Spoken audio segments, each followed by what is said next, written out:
Hey, yo, Phoenix. Did you ever hear the story of the spirit, Madame Koi Koi? Oh yeah, sure I did, man. Back then when we was in secondary school, there was a story, yeah. There was this wicked teacher. Because she was so wicked, some students came together and stole like one leg of her heels, right? And then she was so mad, and then till this day, her spirit like goes around in the hostel looking for like the second pair of her heels. And then whoever she catches or sees, she like torments them and stuff. That's some crazy. That's really crazy, man. I wonder how people believe all of that nonsense. That's crazy, man. Do you believe that nonsense? Oh man, I did at some point, man. I did. That's crazy. Wait, Phoenix, you live alone, right? Yeah, I live alone, right? I think there's someone in your kitchen, man. Nah, there ain't nobody in my kitchen. It's just you and I, man. No, but wait, Phoenix, can you hear that? Hear what, man? What are you talking about? I can hear it. She's coming. Oh my God, Phoenix. What you talking about, man? What? Oh my God. Ah!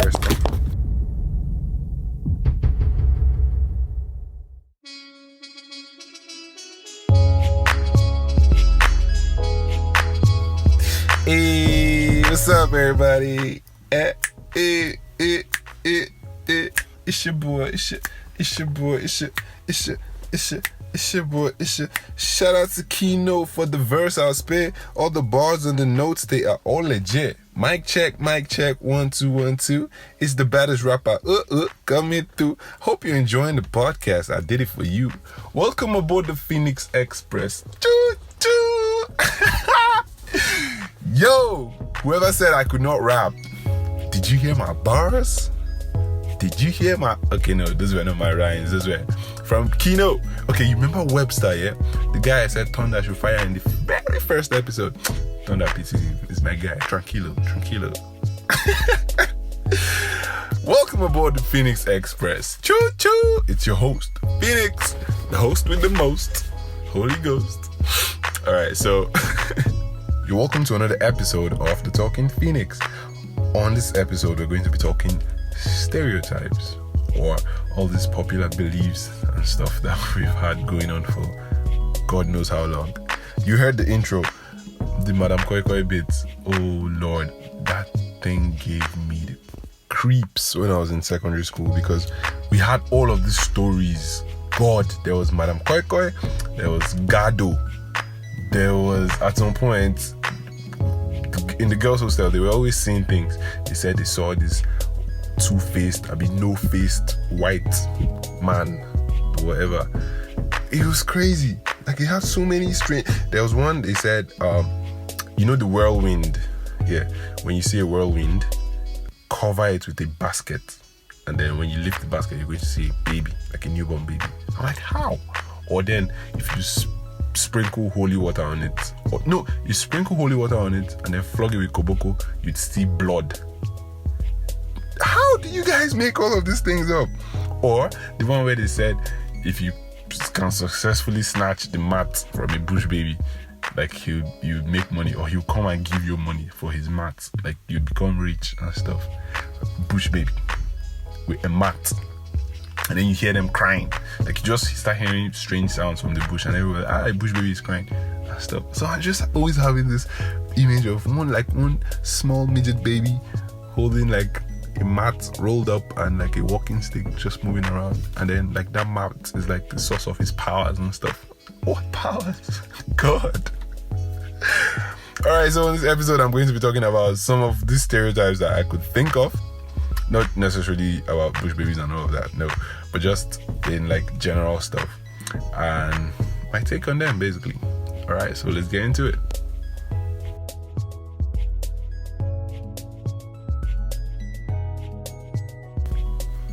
Okay, so all right, let's start with the most obvious one, like even from my trailer and everything.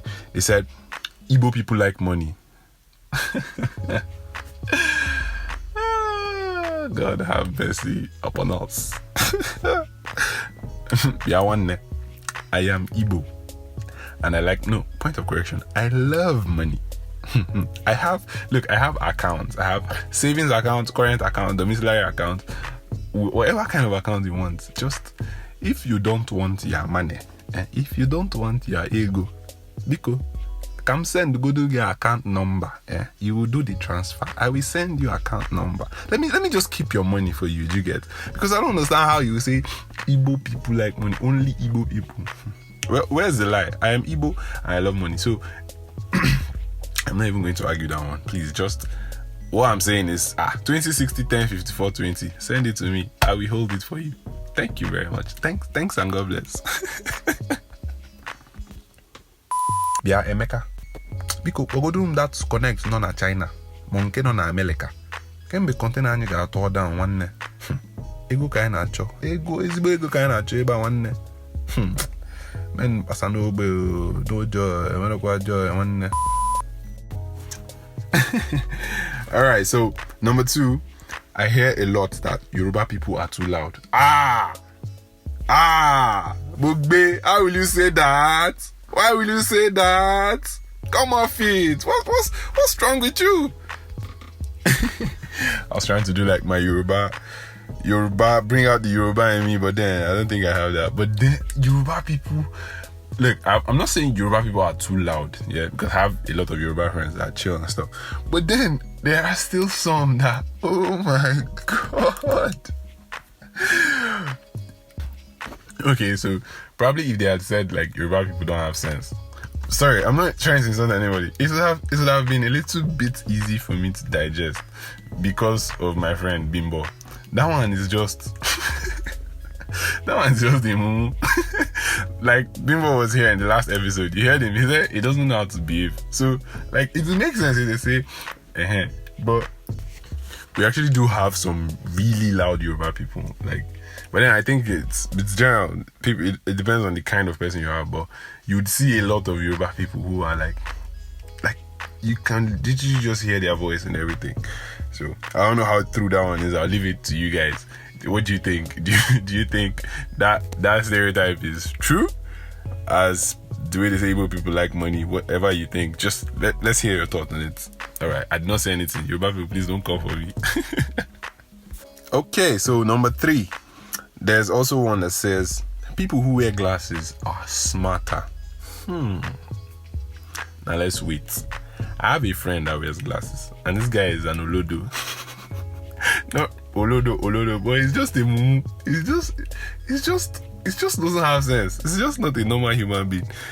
But I understand. I get that people who wear glasses appear to be smarter, like they look smarter, yeah, because they look like nerds, and then they look like they know what they are saying and stuff. But then, is it real? Calm down. Are they really smart, or are they just blind? All these 4 eyes people that are just walking up and down, like they actually just need assistance. Yeah, do you get? Okay, no, for real now. I'm just trying to be petty. But then I came across an article, that says people who wear glasses might actually be smarter than like the average person. I'll drop a link to that article, or you can check it out yourself, but I'll drop a link to that article, the particular one I read, on our social media pages, so you can check it out and know if these guys are onto something or not. But then the fact that it makes you look smart, it's giving me ideas. What if I just wear glasses and just be walking around like, oh yeah, the traffic light is orange is supposed to mean go and green is supposed to mean stop. Would people take me seriously, or would police just arrest me or SARS shoot me? All right, moving on. Okay, so number 4. So this one, there's been like a lot of debate on this particular issue, and it's that guys cannot have female bestie and females cannot have male bestie. Basically, you can't have a bestie of the opposite sex. Is this true or not? Well, personally, I think it's possible, but it's tricky. It depends on the persons, because this is what I think. I believe 2 best friends, will continue being best friends. But then at some point in their life, it gets to a point in their life, it might happen to both of them or one of them or something, it would probably be the way the person talked to you, the person smiled at you that day, the way the person walked, or the way the person said hello, or the way the person didn't even say anything, or the way the person was answering the phone. It could be like the randomest of stuff that the person does, and then you see them in a different light. Nigerian people say you begin to reason out. You be like, oh, like this person is actually nice. You get like you become a bit attracted to that person. It'll happen at some point. At some point, it might be almost immediately. It might be like 5 years after. It might be 2 years after. 1 month after. Like it'll happen. It might be very small. It might be like to a large extent. But you'd begin to reason that person just a little, even if it's just a little. What makes it work or not is if you choose to act on that. Yeah, some people they just act on it and then spoil the whole best friendship, and then it goes south. But then some people actually respect like the friendship, that this is not what it is, and then it's just like, I don't know, whatever happened, and then it just eventually fades away. But then you don't act on it, and then you remain best friends. You get. But at some point, I feel like somebody is just going to see something in a different light. Whether you choose to act on it or not determines if the best friendship or the bestie thing continues for a longer period of time. That's my 2 cents. I don't know. What do you think? Do you think this best friend thing of opposite sex works? Or some people say, beg, that's scam, don't even give me all of that. But then everybody's entitled to their own opinion and stuff. But that's just what I think. It's possible, but tricky. But then it depends on the person's. Yeah, basically. All right, so I'm gonna jump out of this one before people begin to bite my head off.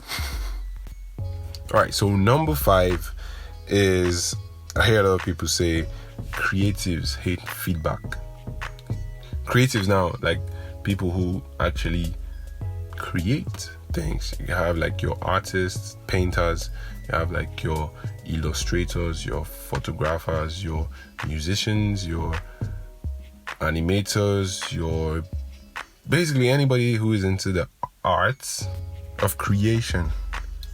So they say these creatives hate feedback, but then I don't think that's entirely true. I think it depends on the person. Some people, especially when it's like criticism, because some people don't take criticism too well. Others like long for it. Others want criticism so they can like get better in their arts or whatever it is they do. Do you get? So some people like feel like when you criticize their work or when you criticize their art, you're putting them down, and it kind of like brings their morale down, and they don't just want all of that negative energy, so they just prefer to be in their own space and have their own opinion of what their art means or represents, or what they feel you should get out of it. So they just want to have that opinion and don't want to have it like messed with. Do you get? But other people who like want criticism, like they even ask for it, they put their work out and they like ask people to criticize, and then people be like, oh yeah, you did this wrong, this could have been better, and then they like get like a rise out of it. You get? So they want to like use all of that to become energy. So it's not like all creatives hate feedback.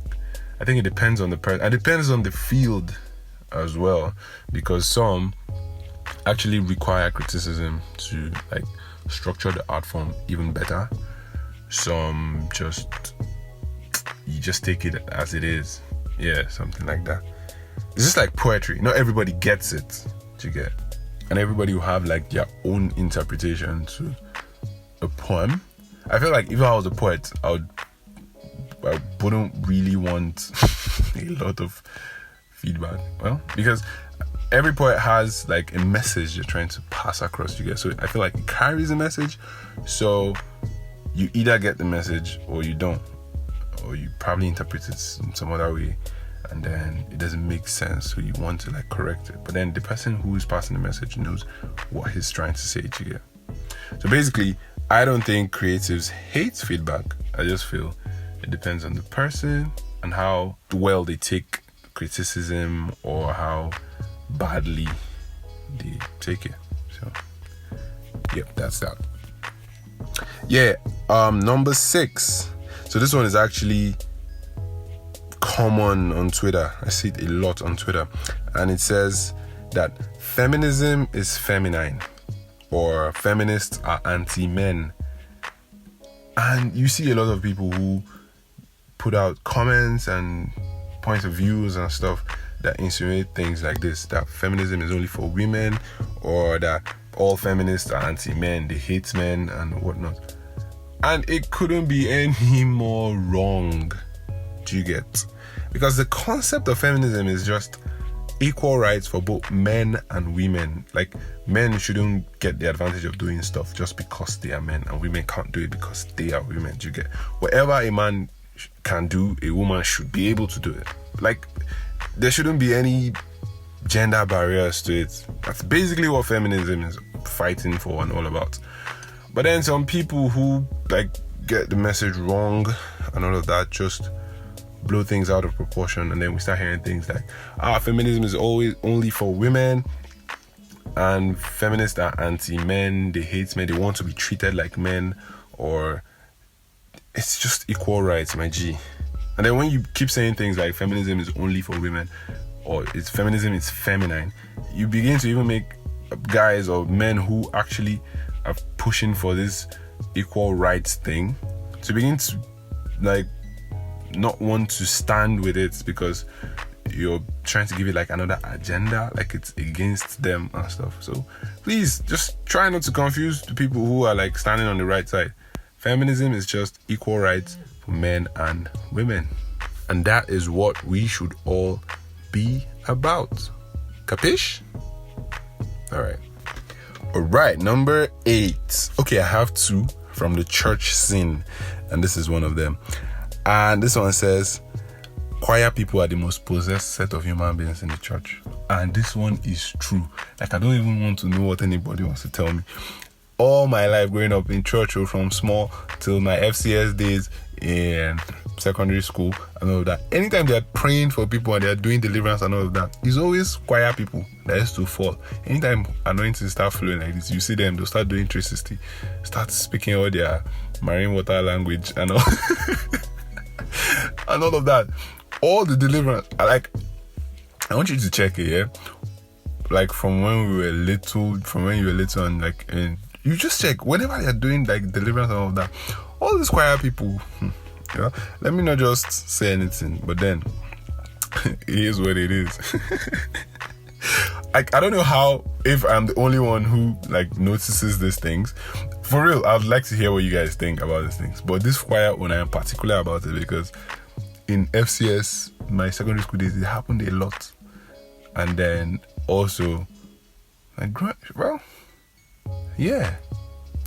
I beg, you guys need to check that, because I think they're like in the same WhatsApp group and they are sharing their... Alright, number 9. Yeah, number 9 says drummers don't put offering in church. And I kind of feel attacked because I play drums as well, and I can't confirm or deny this statement, because it's not like we don't want to put together. Well, we're playing the drums while the offering is going on, and then when you finish, sometimes you forget. Okay, you forget. It's not like you do. We do put offerings. Just saying. It's just that sometimes you forget. And after playing, you're sweaty, and then you like want to just cool off, and then tranquil, and then they've taken the offering basket away, and then it's already too late. You let sleeping dogs lie. You understand? All right. So we're here at the number 10, the last one. These are name stereotypes. I know these ones are common. You know how they say people who bear Edward or Edwina, they have big head. I'm sorry, sis. It's the stereotype, it's not me. Also, we have people who bear Isaac, Isaiah. I know one Isaiah. Irinze. They have big eyes. We also have people who bear Ezekiel. Ezekiel. That one is already obvious. They can hear for Africa. We also have people who bear Fatima. They are quite chubby. We also have people who bear Caleb, who have K-legs. That's just harsh. People who bear Titi Layo, they are big tits. We also have well. People that bear bosse, they're usually bosses. Boss lady. People that bear Augustine, they usually have Ogo. Big Ogo like this. People that bear Tina, they are thin people. They're skinny. Or Austin. But then this one is God, I need to be fat. I need to prove some people wrong in this life. I'm tired. What is all this? I eat. I try.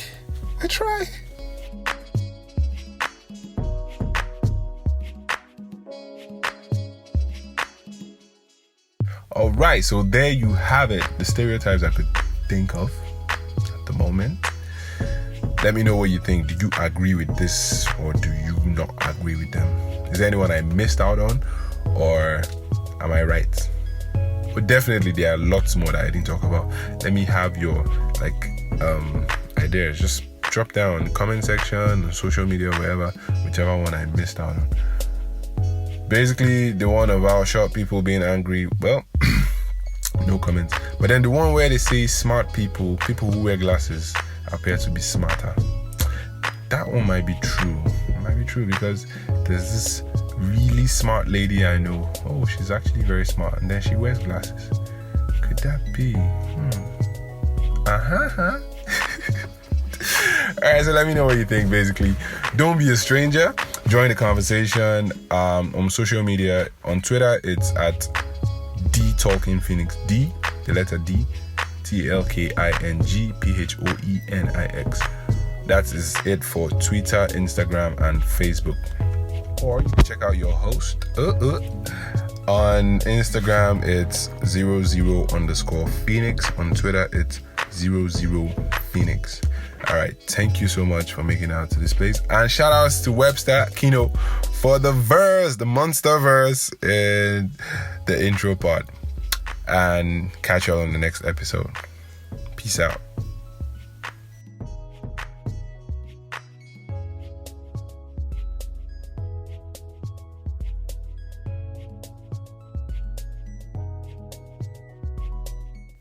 Hey, mic check, 1 2 1 2. It's the baddest rapper coming through. If you made it to the end of this episode, you're the realest, and it's not just because I said so. TTP fam, God bless.